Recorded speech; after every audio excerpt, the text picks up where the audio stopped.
the trading companies. Ramsey has always been uneasy with their place in this world. Guilds. The formation of petty pirate guilds. Does he really think this will be enough?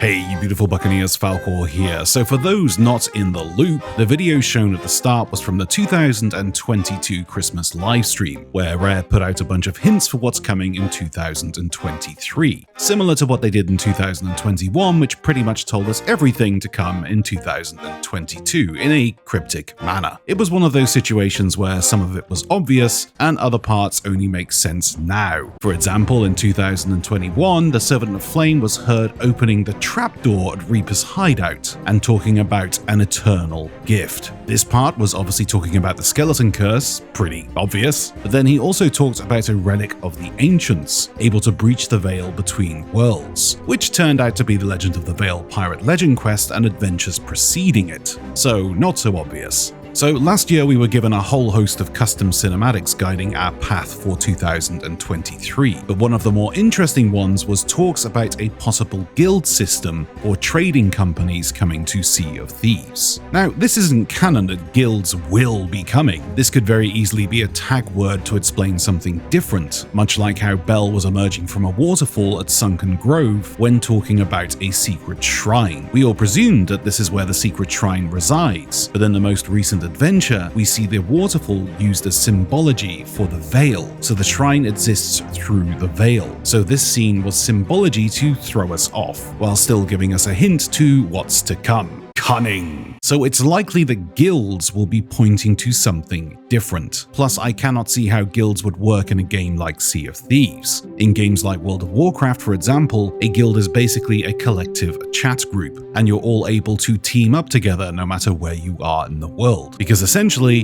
thousands of you are all sharing the same space. But in a game like Sea of Thieves, with its limited player count on each server, I cannot see how this would benefit the game. It certainly wouldn't be a system where you could dive under the waves and join an automatic alliance with another player on another server, because that would essentially be giving an easy way to make alliance servers to everyone. And I doubt it would be a collective group or chat room of sorts so you can chat with people on other servers. That would seem somewhat pointless, and the UI isn't advanced enough for that. So I think we're looking at guilds the wrong way. If guilds were to come to Sea of Thieves, I don't think they'd essentially be this game-changing mechanic that revolutionizes the game. I could see them coming as a more of a quality of life expansion to the game world, an afterthought of sorts. Let me explain.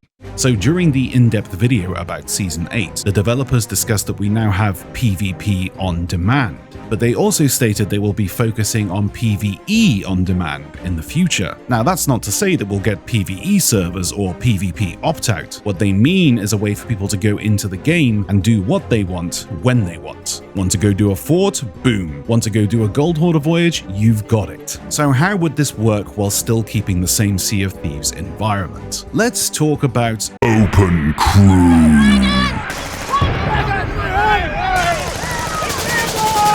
You see, one of the biggest problems Sea of Thieves has always had is the in-game lobby system. You have two options: make friends outside of the game and crew up together on your own adventures, or endure the pain and torment of open crew for weeks on end in the vain hope you'll find a competent crew. And then of course you have no control over what that crew is doing. If, say, for example, you wanted to level up Order of Souls, but the crew is halfway through a Gold Hoarder mission, or you want to do a Tall Tale, but the crew is spending 7 hours at a Fort of Fortune, you have no control over it. But what if this was updated?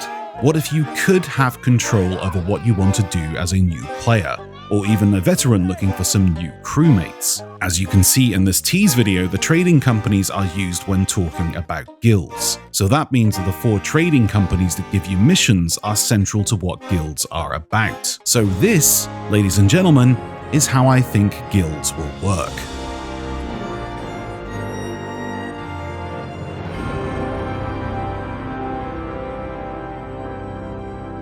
You log into the game and you think to yourself, oh hey, I need to level up gold hoarders. You do a couple of solo missions and you think to yourself, this would go by a lot quicker with a crew.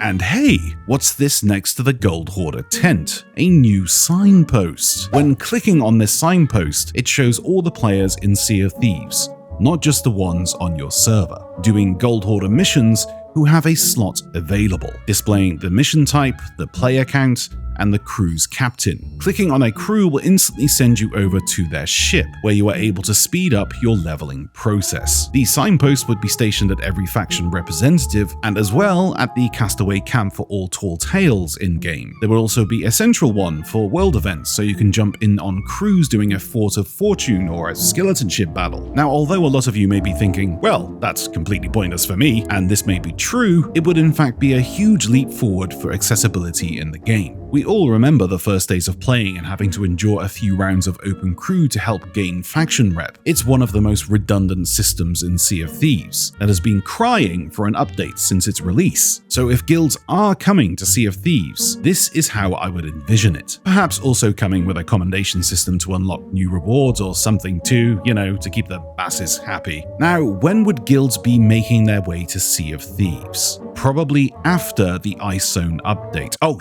NDA. Sorry guys, don't tell Rare.